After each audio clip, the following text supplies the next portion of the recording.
Welcome on my YouTube channel ज्ञान दीपक tray of knowledge. नमस्कार बच्चों, आज हम लोग क्लास 12 के बायोलॉजी सब्जेक्ट में चैप्टर नंबर 3 को पढ़ेंगे, जिसका अध्याय का नाम है मानव जनन यानी ह्यूमन रिप्रोडक्शन। तो आइए हम लोग सबसे पहले जनन के बारे में देखते हैं। जनन क्या है?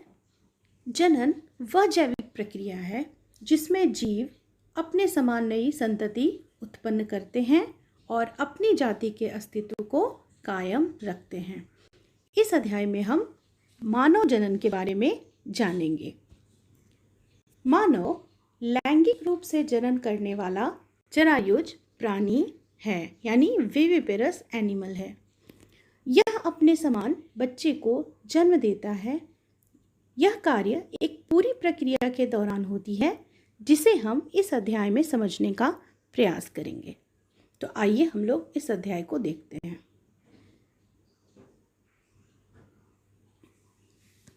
जनन के प्रमुख चरण। जनन के प्रमुख चरणों को हम कई भागों में बांटकर देखते हैं, जिसमें प्रथम भाग है युग्मकों का निर्माण। युग्मकों का निर्माण, जिसे गैमेटोजेनेसिस की प्रक्रिया भी कहते हैं। इस गैमेटोजेनेसिस की प्रक्रिया में युग्मकों का निर्माण होता है और यह युग्मक शुक्राणु एवं अंडाणु होते हैं, जिसे क्रमशः स्पर्म एंड ओवम कहा जाता है। तो इस ये युग्मकों का निर्माण यह प्रथम चरण होता है। इसके बाद जो हम देखते हैं अगला जो भाग है वह है वीर्य सेचन यानी इंसेमिनेशन। वीर्य सेचन जो प्रक्रिया है, इसमें नर यानी मेल अपने गैमेट्स यानी स्पर्म को फीमेल के जनन मार्ग में स्थानांतरित कर देता है। यह प्रक्रिया इंसेमिनेशन यानी वीर्य सेचन की प्रक्रिया कहलाती है। इसके बाद आते हैं निषेचन यानी फर्टिलाइजेशन। फर्टिलाइजेशन की जो प्रक्रिया है, इसमें नर एवं मादा युग्मकों का संलयन होता है यानी स्पर्म एंड ओवम का यहाँ पे फ्यूजन होता है, उसके केंद्रक का फ्यूजन होता है। तो यह है फर्टिलाइजेशन। इसके पश्चात जो है वो युग्मनस का निर्माण होता है, यानी कि जाइगोट का जो है वह निर्माण होता है। इसके बाद आते हैं कोरक पुट्टी की रचना यानी फॉर्मेशन ऑफ ब्लास्टोसिस्ट। तो जब जाइगोट में होने वाले जो में विशिष्ट प्रकार की जो संरचना है वह समसूत्री विभाजन यानी माइटोटिक डिवीजन के द्वारा जो है वह विभाजित होती है और विभाजित होते मोरुला, ग्लैस्ट्रुला, इन सभी जो है स्टेज को पार करती है, ब्लास्टोसिस्ट का निर्माण करती है और अंत में वह भ्रूण के रूप में बदल जाती है। तो भ्रूण के रूप में जो बदलने की जो प्रक्रिया है वह कोरक पुट्टी की रचना के अंतर्गत आती है। इसके बाद आते हैं अंतररोपण यानी अंतररोपण इम्प्लांटेशन। इम्प्लांटेशन की प्रक्रिया भ्रूण का मादा के गर्भाशय में जो यूट्रस है मादा का, उसके अंदर के जो आंतरिक दीवार है उससे चिपकने की प्रक्रिया जो है वह अंतररोपण कहलाती है यानी इम्प्लांटेशन कहलाती है। इसके बाद आते हैं भ्रूणीय परिवर्तन या जेस्टेशन पीरियड यानी जेस्टेशन पीरियड निषेचन से लेकर प्रसव तक की समय अवधि को जो हम जेस्टेशन पीरियड कहते हैं। मनुष्य में यह पीरियड जो होता है वह 270 दिन का होता है या लगभग 9 महीने का होता है। इसके बाद की प्रक्रिया प्रसव कहलाती है, पार्चुरेशन यानी प्रसव की प्रक्रिया जो शिशु के जन्म की प्रक्रिया होती है। तो इस तरह से हम जो है वह जनन के प्रमुख चरणों को देखते हैं। इस अध्याय में हम इन्हीं सब के बारे में जानने का प्रयास करते हैं।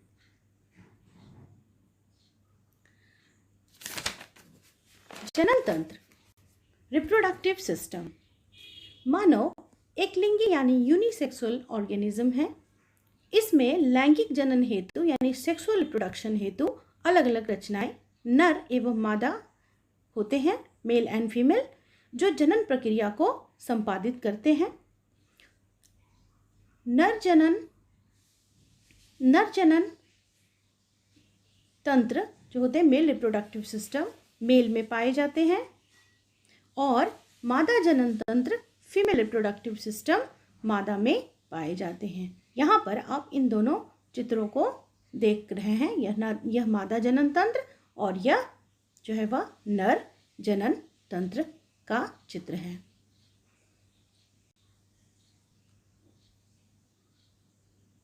आइए हम लोग नर जनन तंत्र के बारे में सर्वप्रथम देखते हैं। मेल रिप्रोडक्टिव सिस्टम, इसके कौन कौन से भाग हैं। नर जनन तंत्र में सबसे जो पहला भाग है वह है एक जोड़ी वृषण यानी pair of testis. Pair of testis, pair, यह जो टेस्टिस है मनुष्य में एक जोड़ी होती है जो हल्के गुलाबी रंग की होती है। यह उदर गुहा से बाहर वृषण कोश यानी स्क्रोटम में पाए जाते हैं। लगभग सभी स्तनधारियों में ये जो वृषण है यानी टेस्टिस वह उदर गुहा से बाहर पाए जाते हैं। इसका कारण यह होता है कि उदर गुहा का जो ताप है वह बाहर के ताप से 2 या 3 डिग्री सेल्सियस जो है वह अधिक होता है, जो शुक्राणु के परिपक्वन यानी मैच्योरिटी ऑफ स्पर्म हेतु अनुकूल नहीं होता, इसलिए वह उदर गुहा के बाहर पाए जाते हैं। मनुष्य में यह टेस्टिस 4 से 5 सेंटीमीटर लंबे व 2 से 3 सेंटीमीटर चौड़े होते हैं। इनका प्रमुख जो कार्य है वह स्पर्म यानी शुक्राणु का निर्माण करना होता है।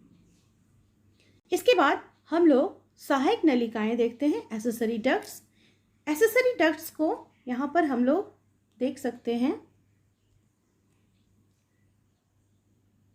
एक्सेसरी डक्ट्स के अंतर्गत जो सहायक नलिकाएं हैं इसके तहत एक रेटी टेस्टिस यानी वृषण जलिकाएं, वासा डिफरेंसिया, वासा इफ्रेंसिया शुक्रवाहिकाएं, इपिडायडिमिस एंड वास डिफरेंस। इपिडायडिमिस जो है वो अधिवृषण एंड वास डिफरेंस शुक्रवाहक। ये सभी नलिकाएं जो हैं वो नलिका के रूप में होती हैं और इसे एक्सेसरी डक्ट्स भी कहा जाता है। इसके बाद जो अगला जो भाग है वह है एक जोड़ी ग्रंथियां यानी पेयर ऑफ ग्लैंड्स। अब पेयर ऑफ ग्लैंड्स में हम देखते हैं क्या क्या यहाँ पे है। पेयर ऑफ ग्लैंड्स में आप देख रहे हैं एक्सेसरी ग्लैंड्स के अंदर पेयर ऑफ सेमिनल वेसिकल यानी एक जोड़ी शुक्राशय, प्रोस्टेट ग्लैंड, एक जोड़ी वल्वो यूरेथ्रल ग्लैंड्स।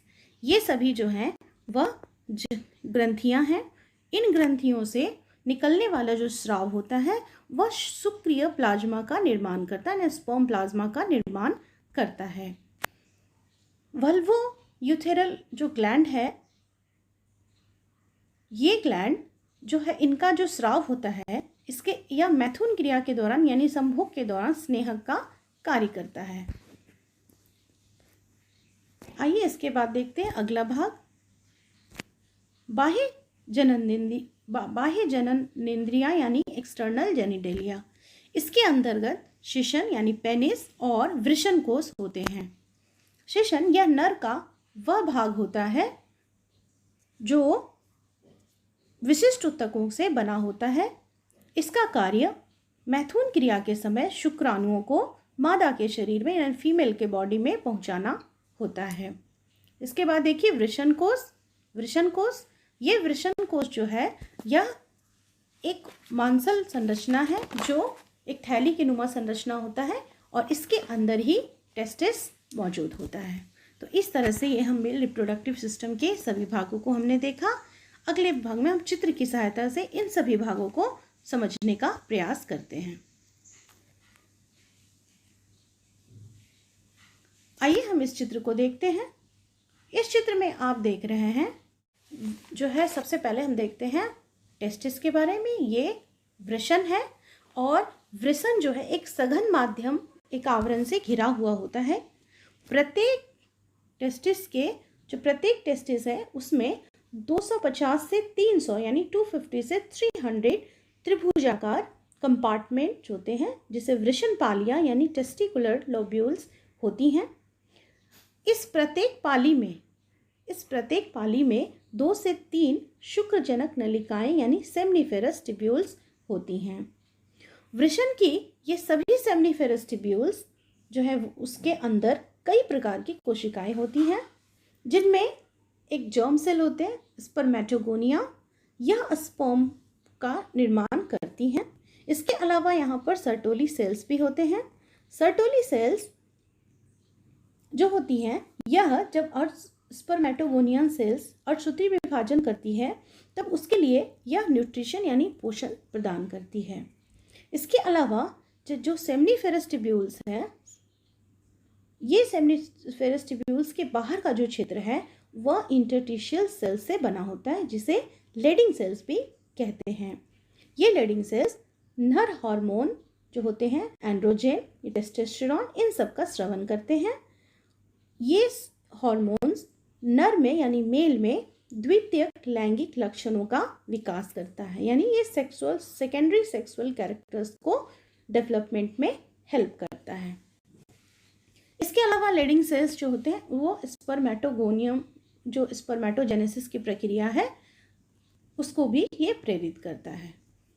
इसके बाद देखिए, वृषण के अंदर जो सेमनीफेरस ट्यूब्यूल्स होते हैं, ये सभी सेमनीफेरस ट्यूब्यूल्स एक जाल के जैसी जो है वह संरचना बनाते हैं, और इसे ही रेटिटेस्टिस यानी वृषण नलिकाएं कहते हैं, जो वृषण जालिका जिसे कहा जा रहा है। इसी से 12 या 20 वासा इफ्रेंसिया यानी जो वासा शुक्रवाहिकाएं, ये शुक्रवाहिकाएं जो आप देख रहे हैं, ये शुक्रवाहिकाएं वासा इफ्रेंसिया निकलती हैं, जो अत्यधिक कुंडलित होकर वृषण के भीतरी किनारे में एपिडर्मिस यानी अधिवृषण का निर्माण करती हैं। ये अधिवृषण का निर्माण करती हैं। इसका कार्य शुक्राणुओं का अस्थायी संग्रह होता है।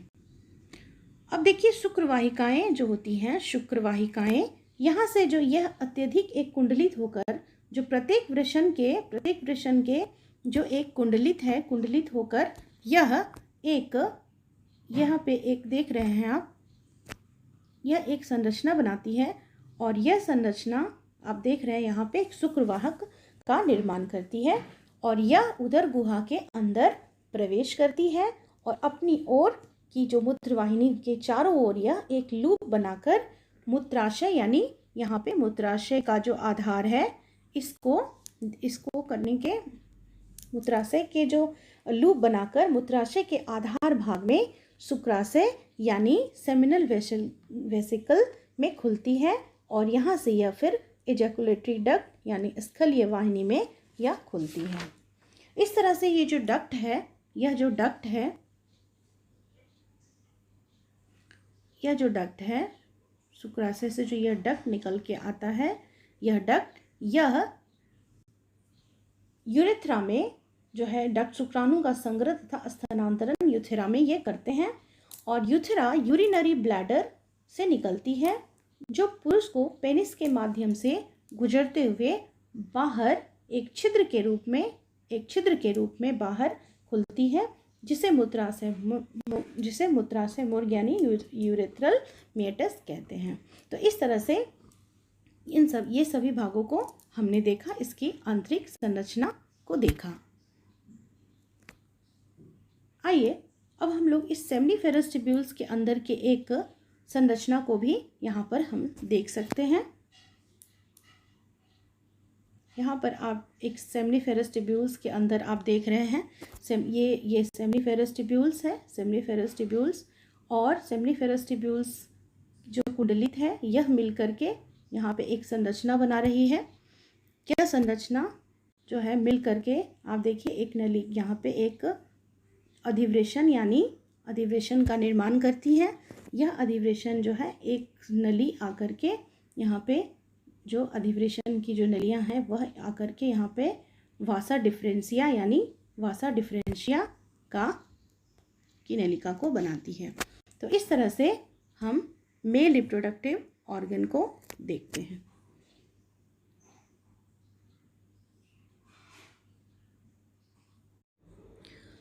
आइए हम लोग मादा जनन तंत्र यानी फीमेल रिप्रोडक्टिव सिस्टम के बारे में देखते हैं।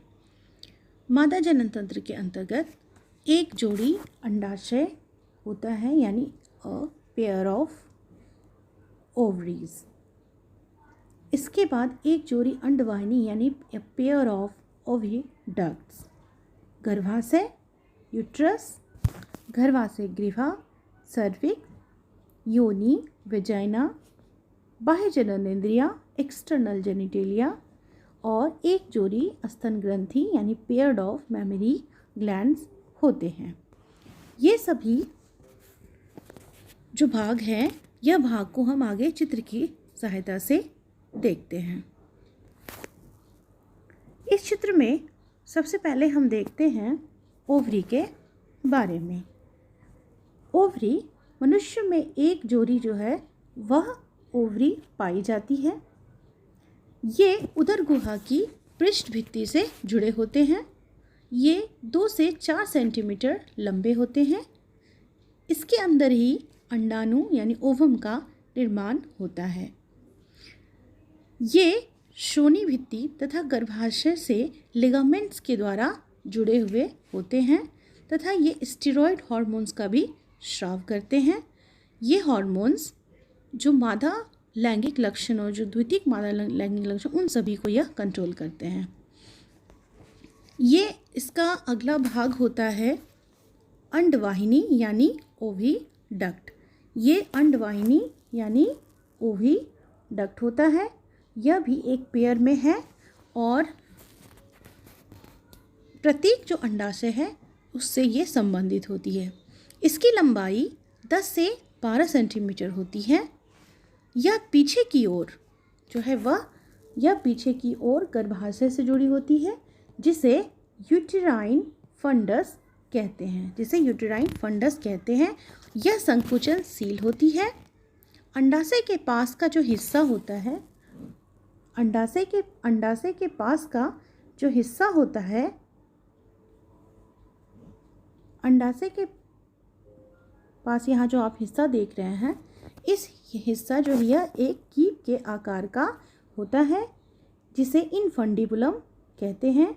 इसके ऊपर ये फिंगर लाइक प्रोजेक्शंस होते हैं, जिसे फिम्ब्री कहा जाता है। ये फिम्ब्री अंडाणु का संग्रह करते हैं। जो ओवरी में निर्माण होता है अंडाणु, उसका यह संग्रह करते हैं और ओव्यूलेशन में मदद करते हैं। इसके आगे जो भाग है वह है गर्भाशय। यह जो भाग है यह है गर्भाशय यानी यूट्रस। तो मानव के गर्भाशय की जो होती है वह एक ही होता है मानव के अंदर, और सामान्य भाषा में इसे जो बच्चेदानी भी कहा जाता है। इसका जो आकार है वह उल्टी नाशपाती के आकार का होता है। मानव के गर्भाशय की जो आंतरिक भित्ति होती है वह इंडोमेट्रियम यानी अंतःस्तर, ये अंतःस्तर की होती है। यह अत्यधिक वास्कुलर यानी संवाहक और ग्रंथिल होती है। गर्भाशय के अंदर जो एक पेशीय संरचना होती है, इसे गर्भाशय पेशी स्तर कहते हैं, और बाहरी स्तर जो है वह परिगर्भाशय यानी पेरीमेट्रियम जो है वह होती है। गर्भाशय जो है एक पतली ग्रीवा के द्वारा, गर्भाशय एक पतली ग्रीवा के द्वारा जो है वह गर्भाशय ग्रीवा से यह जुड़ा होता है, जो एक नाल के रूप में होती है, और यह योनि मार्ग में खुलती है।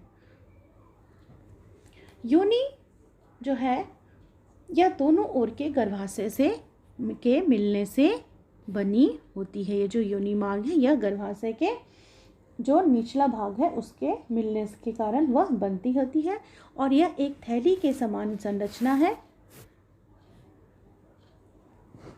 इसके बाद हम देखते हैं इसमें मैमरी ग्लैंड्स यानी स्तन ग्रंथियां भी होती हैं। मैमरी ग्लैंड्स, इन स्तन ग्रंथियों को हम इस तरह से देख सकते हैं। स्तन ग्रंथि के अंतर्गत जो यह स्तन ग्रंथि स्तनधारियों का एक प्रमुख लक्षण होता है। इस स्तन ग्रंथियां जो है यह एक युग्म संरचना है, जिनमें ग्रंथिल ऊतक और वसा होते हैं। इसका जो निर्माण होता है इसके अंतर्गत वसा यानी वसा और ग्रंथिल ऊतकों से जो संरचना है वो इनका निर्माण होता है। प्रत्येक स्तन की जो ग्रंथिल ऊतक होती है ये 15 से 20 पालियों में विभक्त होती है। इन पालियों की जो कूपिकाएं हैं उन्हीं कूपिकाओं से दूध का श्रवण होता है। आपको अगर मेरी ये वीडियो अच्छी लगे तो प्लीज़ इसे लाइक, शेयर एंड सब्सक्राइब करें। Thank you.